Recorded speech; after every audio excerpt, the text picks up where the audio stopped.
والعاقبۃ للمتقین والصلاۃ والسلام علی اشرف الانبیاء والمرسلین وعلی آلہ وصحبہ اجمعین، اما بعد فاعوذ باللہ السمیع العلیم من الشیطان الرجیم، بسم اللہ الرحمن الرحیم۔ وما ارسلناک الا رحمۃ للعالمین، صدق اللہ العظیم۔ اللہم صلی علی محمد وعلی آل محمد کما صلیت علی ابراہیم وعلی آل ابراہیم انک حمید مجید۔ اللہم بارک علی محمد وعلی آل محمد کما بارکت علی ابراہیم وعلی آل ابراہیم انک حمید مجید۔ رب اشرح لی صدری ویسر لی امری واحلل عقدۃ من لسانی یفقہوا قولی۔ محترم ناظرین کرام، بزرگان دین اور میری عزیز ماؤں اور بہنوں بھائیوں، السلام علیکم ورحمۃ اللہ وبرکاتہ۔ پھر اس کے بعد حضرت ابراہیم علیہ السلام دوبارہ آئے اور حضرت اسماعیل علیہ السلام موجود نہیں تھے، تو وہاں پر انہوں نے اس سے پوچھا کہ بھئی کیسے حالات چل رہے ہیں؟ ان کے حالات بہت اچھے ہیں، الحمدللہ، اللہ کا شکر ہے، بہت جیسے صبر شکر کے ساتھ زندگی گزر رہی ہے۔ تو آپ نے کہا کہ جب اسماعیل آئیں تو ان سے کہنا کہ تم جو ہے کیا کرو، یہیں پر اپنے گھر کی کنڈی کو سنبھال کے رکھو۔ تو لہذا جب حضرت اسماعیل علیہ السلام آئے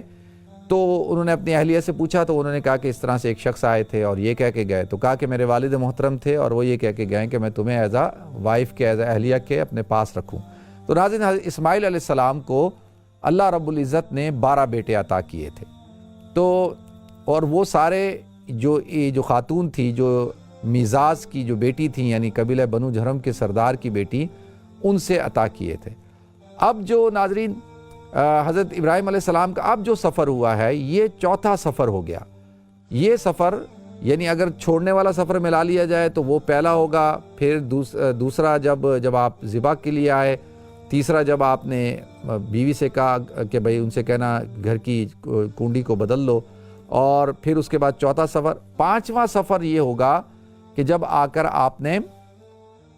بیت اللہ کی تعمیر کی ہے اور حضرت اسماعیل علیہ السلام جوان ہیں۔ حضرت اسماعیل علیہ السلام سے ملاقات ہوئی اور دونوں باپ بیٹا گلے ملے اور ایک دوسرے سے محبت کا اظہار کیا۔ اب حضرت ابراہیم علیہ السلام نے جو ہے بیت اللہ کی تعمیر شروع کی۔ وَإِذْ يَرْفَعُ إِبْرَاهِيمُ الْقَوَاعِدَ مِنَ الْبَيْتِ وَإِسْمَاعِيلُ، یعنی ابراہیم اور اسماعیل نے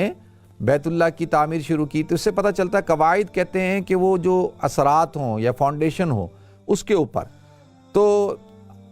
یعنی اس سے بات ہمارے علم میں آئی کہ بیت اللہ جو ہے وہ اس جگہ پہ موجود تھا، لیکن اس کی جو عمارت تھی وہ ختم ہو چکی تھی، جیسے میں نے عرض کیا کہ وہ ایک ٹیلے کی صورت میں تھا۔ اسی کے اوپر حضرت ابراہیم علیہ السلام اور حضرت اسماعیل علیہ السلام نے بیت اللہ کی تعمیر کی۔ اور ناظرین، جب بیت اللہ کی تعمیر ہو گئی، وہ آپ حضرات کے علم میں ہے کہ انہوں نے پکارا، وَأَذِّن فِي النَّاسِ بِالْحَجِّ يَأْتُوكَ رِجَالًا وَعَلَىٰ كُلِّ ضَامِرٍ يَأْتِينَ مِنْ كُلِّ فَجٍّ عَمِيقٍ۔ تو حضرت ابراہیم علیہ السلام نے آواز دی اور اسی پکار پر ہم لبیک کہتے ہوئے حج کے لیے جاتے ہیں۔ تو لہذا ناظرین، یہ حضرت ابراہیم علیہ السلام پھر اس کے بعد واپس چلے گئے، اور حضرت ابراہیم علیہ السلام کا انتقال کہاں پہ ہوا؟ الخلیل ہبرون کے اندر ہوا، اور حضرت اسماعیل علیہ السلام وہاں آباد رہے۔ حضرت اسماعیل علیہ السلام کی ناظرین عمر جو تھی وہ 137 سال تھی، اور اللہ تعالیٰ نے آپ کو 12 بیٹے دیے، اور 12 میں سے 10 تو مختلف علاقوں کے اندر نکل گئے، عرب کی سرزمین کے اندر پھیل گئے اور مختلف جگہوں پہ جا کر آباد ہو گئے، اور ان کا نام و نشان بھی ختم ہو گیا۔ لیکن 2 صاحبزادے تھے آپ کے،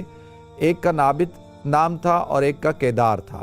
اور حضور اکرم صلی اللہ علیہ وسلم کی نسل جو چلتی ہے حضرت کیدار بن اسماعیل سے چلتی ہے۔ اور یہ نابت، جسے انابتون بھی کہا جاتا ہے، یہ جب آپ جاتے ہیں جارڈن،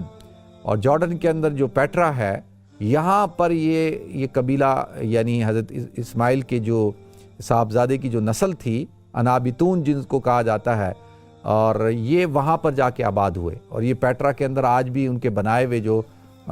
پہاڑوں کے اندر جو سرنگیں بنائی ہوئی ہیں، مکان بنائے ہوئے ہیں، اور وہ رہنے کی جگہیں بنائی ہوئی ہیں، وہ آپ حضرات جا کے دیکھ سکتے ہیں۔ تو یہ وہاں آباد ہو گئے۔ تو یہ حضرت اسماعیل علیہ السلام کے بیٹے تھے۔ حضرت اسماعیل علیہ السلام جب تک زندہ رہے وہ مکہ کے سردار تھے، پھر ان کے بعد جو کیدار بن اسماعیل تھے، اور پھر ناظرین کیدار بن اسماعیل کے بعد ان کے ایک صاحبزادے تھے 2، وہ ایک کے بعد دوسرے وہ جو ہے سردار رہے۔ پھر ان کے انتقال کے بعد ان کے جو نانا تھے وہ سردار بن گئے، اور ان کی عمر بھی کافی طویل تھی، اور اس طرح سے جو سرداری تھی مکۃ المکرمہ کی، وہ قبیلہ بنو جھرم کے اندر آ گئی، اور قبیلہ بنو جھرم جو ہے وہ کافی سالوں تک جو ہے وہ ان کا اقتدار رہا، اور پھر جا کر جب بخت نصر نے حملہ کیا اور اس حملے کی وجہ سے ان کو شکست ہوئی، تو پھر دوبارہ سے حضرت اسماعیل علیہ السلام کی نسل میں یعنی بنو عدنان کے اندر مکہ کی سرداری جو ہے وہ آ گئی۔ تو ناظرین اسی وجہ سے یہ سلسلہ چلتا رہا، حضرت حضور اکرم صلی اللہ علیہ وسلم کی ولادت ہوئی، اور آپ نے فرمایا کہ دیکھو اللہ تعالیٰ نے پوری کائنات کو تخلیق کیا، اس میں جو سب سے بہترین افراد تھے اللہ تعالیٰ نے ان کو ایک طرف کیا، اور ان میں سے جو ہے جو سب سے بہترین جو قبیلہ تھا اس کو پھر اللہ تعالیٰ نے جو ہے وہ الگ کیا، اور اس میں جو بہترین خاندان تھا اس کو الگ کیا، اور اس خاندان میں جو سب سے بہترین جو افراد تھے ان میں سے اللہ تعالیٰ نے مجھے پیدا کیا۔ یعنی مطلب کیا ہے کہ آپ کائنات کے اندر سب سے بہترین افراد، بہترین خاندان، بہترین قبیلہ، بہترین جو لوگ ہیں ان میں سے اللہ تعالیٰ نے آپ کو منتخب کیا، اور یہ حضور اکرم صلی اللہ علیہ وسلم کو اللہ تعالیٰ نے اعزاز عطا فرمایا کہ آپ حضرت ابراہیم علیہ السلام کی نسل میں سے ہیں۔ ناظرین حضرت اسماعیل علیہ السلام کا جو زمانہ ہے وہ حضور اکرم صلی اللہ علیہ وسلم سے تقریباً آپ لگائیں 2500 سال پرانا ہے، یعنی حضرت عیسیٰ علیہ السلام سے 2000 سال قبل مسیح، اور پھر حضور اکرم صلی اللہ علیہ وسلم کی جو ولادت ہوئی ہے یہ 571 سال بعد حضرت عیسیٰ علیہ السلام کے آسمانوں پہ اٹھائے جانے کے،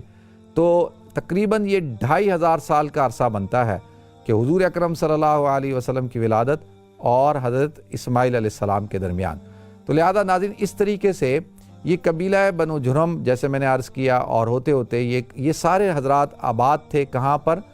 مکۃ المکرمہ کے اندر، اور مکۃ المکرمہ میں انہوں نے مختلف ڈیوٹیاں بانٹی ہوئی تھی، اور یہ مختلف جو ہے وہ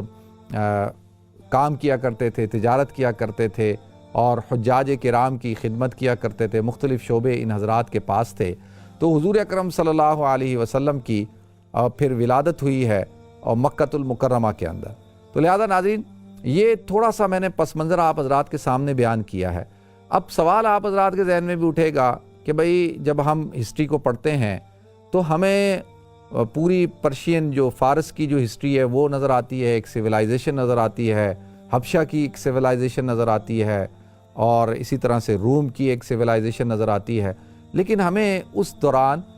جو عرب ہیں ان کا کوئی ایک کردار نظر نہیں آتا، کوئی ایک جو دنیا تھی اس وقت کی اس میں کوئی ایک رول نہیں، کوئی ایک سویلائزیشن نظر نہیں آتی۔ کیا وجہ ہے؟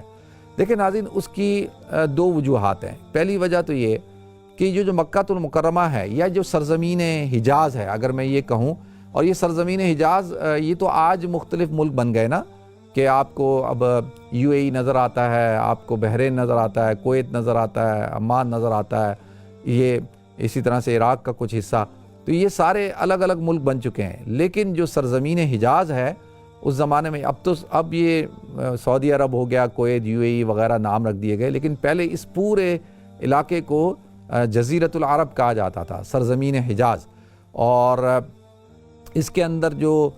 UAE، کویت، بحرین، عمان اور اسی طریقے سے سعودی عربیہ کا پورا علاقہ، یہ سارے علاقے جو تھے یہ سرزمین حجاز کہلائے جاتے تھے۔ جیسے میں نے آپ حضرات کو عرض کیا نا کہ عرب باعدہ تو بالکل ختم ہو چکے تھے، ان کا تو نام و نشان ختم ہو چکا تھا، اور یہ بھی مدائن صالح جو سرزمین حجاز کا ایریا وہاں پر آباد تھے۔ اسی طریقے سے جو عرب جو عاربہ ہیں وہ تجارت جب کرتے تھے تو وہ مائیگریشن کرتے ہوئے جو ہے یمن کے اندر پہنچ چکے تھے اور یمن میں رہتے تھے، اور وہیں سے پھر جو ہے قبیلہ بنو جرہم بھی جو ہے وہ ٹریول کرتا ہوا یہاں پر آیا تھا مکۃ المکرمہ میں۔ تو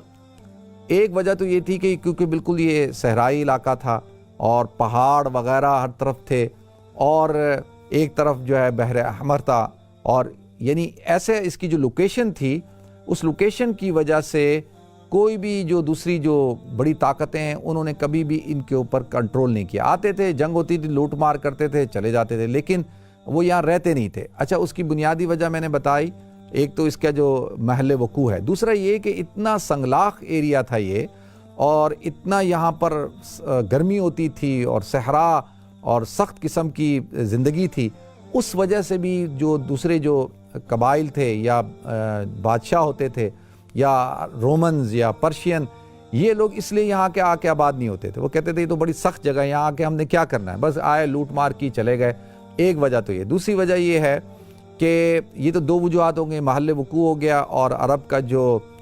خاص طور پہ جو موسم ہے اور ان کی جو زندگی تھی بہت ہی زیادہ سخت تھی، اور تیسری وجہ یہ ہے کہ جو سویلائز جو اس وقت کی حکومتیں تھیں وہ عربوں کو یعنی اس وقت میں سب سے زیادہ بیکورڈ سمجھتی تھی۔ وہ کہتی تھی یہ لوگ تو بدو ہیں اور بالکل ان کے اندر تو کسی قسم کی کوئی سویلائزیشن نہیں ہے، اور ان کو ان کے حال پہ چھوڑا ہوا تھا، اور صرف یعنی حضرت جیسے میں نے عرض کیا کہ حضرت ابراہیم علیہ السلام کے اور حضرت اسماعیل علیہ السلام کے بیت اللہ کو تعمیر کرنے کے بعد صرف ان کو ایک جو وصف حاصل تھا یا ان کے پاس ایک فخر کی چیز تھی وہ بیت اللہ تھا، اور اسی لیے سرزمین حجاز کے جو لوگ تھے وہ یہاں پر آیا کرتے تھے اور وزٹ کیا کرتے تھے، بس اس سے زیادہ ان کے پاس کچھ بھی نہیں تھا۔ پھر ناظرین اسی طریقے سے یہ سلسلہ چلتا رہا، تو تقریباً میں نے عرض کیا کہ 10 لاکھ سے لے کے 13 لاکھ مربع میل تک کا یہ علاقہ تھا۔ اب تو سمٹتے صرف سعودی عرب تک کی سرزمین حجاز رہ گیا ہے، اور ناظرین انشاءاللہ اس سے آگے اس کو کنٹینیو کریں گے کل۔ اللہ تعالیٰ مجھے آپ کو ہم سب کو سمجھنے کی توفیق عطا فرمائے۔ وآخر دعوانا ان الحمدللہ رب العالمین۔